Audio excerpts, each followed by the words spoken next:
আজি 32 লক্ষ নিবনুৱা 12,000 চাকৰিৰ কাৰণে 32 লক্ষ নিবনুৱাই ইণ্টাৰভিউত বহে এই দুৰ্ভাগ্যজনক পৰিস্থিতিত আমাৰ ৰাজ্যখন লক্ষ লক্ষ আমাৰ যুৱক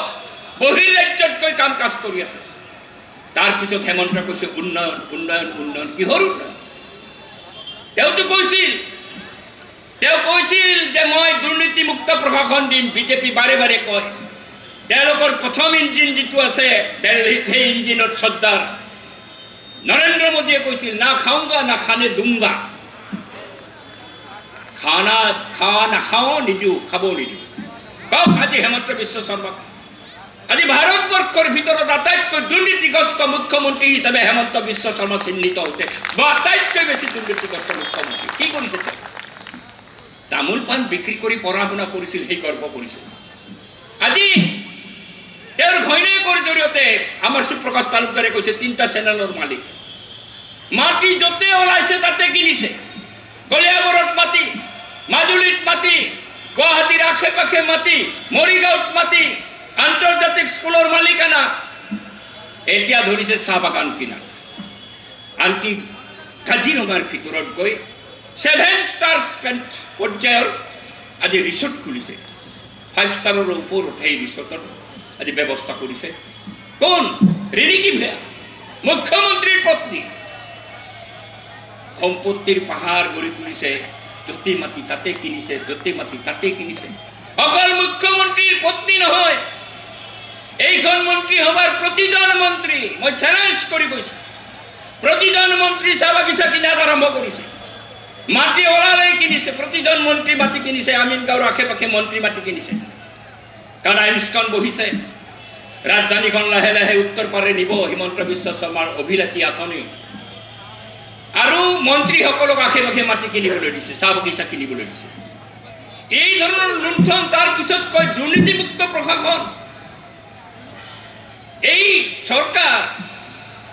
চৰকাৰে এতিয়া সাম্প্ৰদায়িকতাৰ যিটো ৰাজনীতি কৰিছে প্ৰতিদিন ৰাতিপুৱা উঠি মুছলমানৰ বিৰুদ্ধে বিদ্বেষ সাম্প্ৰদায়িক বিগবাস বিয়পাই দিয়াৰ কাৰণে উক্তিৰ পিছত উক্তি ভোটত আহিলে আকৌ সেই মুছলমানৰ ওচৰত গৈ আকৌ ভোটো ভিক্ষা কৰে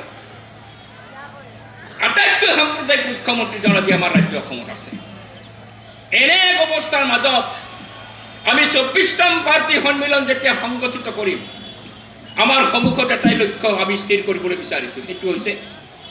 গণ আন্দোলন গঢ়ি তুলি যেন তেন প্ৰকাৰণে হেমন্ত বিশ্ব শৰ্মাক এই ব্ৰহ্মপুত্ৰত তাতে উটাই দিব পাৰো তাৰ কাৰণে পৰিকল্পনা কৰিম এইটোই আমাৰ কাম ব্ৰহ্মপুত্ৰত উটাই দিব লাগিব হেমন্ত বিশ্ব শৰ্মা ভাৰতীয় জনতা পাৰ্টি আৰএছএছৰ যিটো নেক্সাছ অসমখনক ধ্বংস কৰিবলৈ বিচাৰিছে তাক ব্ৰহ্মপুত্ৰত উটাই দিয়াৰ বাহিৰে আমাৰ কোনো বিকল্প নাই এই কামটো আমি কৰিব লাগিব পঞ্চায়ত আহিছে যুঁজিব লাগিব যি য'তে আছো যুঁজিব লাগিব আৰু 26ক টাৰ্গেট কৰিব লাগিব আৰু 26ত কেনেকৈ নিৰ্বাচন খেলিম সুপ্ৰকাশ তালুকদাৰে কৈছে আমাৰ য'ত শক্তি আছে আমাৰ বাম শক্তিক আমি আৰু আগবঢ়াই লৈ যাম চিপিএমৰ শক্তিক আৰু বিস্তাৰিত কৰিম কিন্তু অকলে আমি নোৱাৰো এই কথা আমি জানো অকলে নোৱাৰো গণতান্ত্ৰিক ধৰ্মনিৰপেক্ষ শক্তি আমি ঐক্যবদ্ধ হ'ব লাগিব এই চেষ্টা আমি প্ৰতিনিয়ত কৰিছো ভাৰতৰ কমিউনিষ্ট পাৰ্টি মাৰ্ক্সবাদী কিন্তু আমাৰ ৰাজ্যৰ দুৰ্ভাগ্য বৃহত্তম দলটো হৈছে কংগ্ৰেছে এতিয়ালৈকে তেওঁলোকে স্যাক্ৰিফাইস কৰিবলৈ ৰাজি হোৱা নাই নিৰ্বাচন আহিলে কি এটা উঠি যায় সব সিটতে তেওঁলোকে খেলিবলৈ বিচাৰে আমি স্পষ্টভাৱে কৈছো কংগ্ৰেছ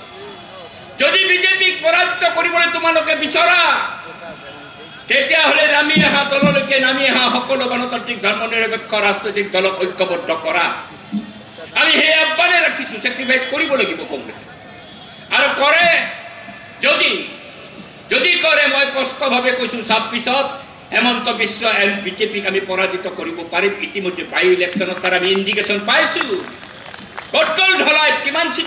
কিমান সংখ্যক ভোটত জিকিছিল ঢলাই কিন্তু যোৱা বাই ইলেকশ্যনত মাত্ৰ 9000 ভোটত জিকিছে যদি ঐক্য হলহেঁতেন আমি মাৰ্ক্সবাদী কমিউনিষ্ট পাৰ্টি যদি ৰাস্তাত নামিলোহেঁতেন ৰাইজৰ দল যদি ৰাস্তাত নামিলেহেঁতেন আজি জাতীয় পৰিষদ যদি ৰাস্তাত নামিলেহেঁতেন ঢলাইত হাৰিলেহেঁতেন কংগ্ৰেছে যদি আকৰ্ষক মনোভাৱ নললেহেঁতেন বিহালীত হাৰিলেহেঁতেন ঐক্য গঢ়ি তোলা হলে বঙাইগাঁৱত হাৰিলেহেঁতেন বিজেপি স্পষ্ট হৈছে ছবি স্পষ্ট হৈছে এতিয়া সেইকাৰণে আমি কৈছো যে ঐক্য গঢ়ি তুলিব লাগিব যদি তোলে ভাল নুতুলিলে অসমখনৰ এটা সৰ্বনাশ হ'ব ভৱিষ্যতে সৰ্বনাশৰ ৰাস্তাটোলৈকে আমি কৈ আছোঁ এই সৰ্বনাশ আমি এৰিব বিচাৰিছোঁ আৰু যাতে সৰ্বনাশ নহয় তাৰ কাৰণে ভাৰতৰ কমিউনিষ্ট পাৰ্টি মাৰ্ক্সবাদী নিজৰ শক্তি বৃদ্ধি কৰাৰ কাৰণে দিবা ৰাত্ৰি কাম কৰাৰ কাৰণে আমি লাগি গৈছোঁ আপোনালোকে বহি নাথাকিব সকলোৱে নামিব যদি অসমক ৰক্ষা কৰিব বিচাৰে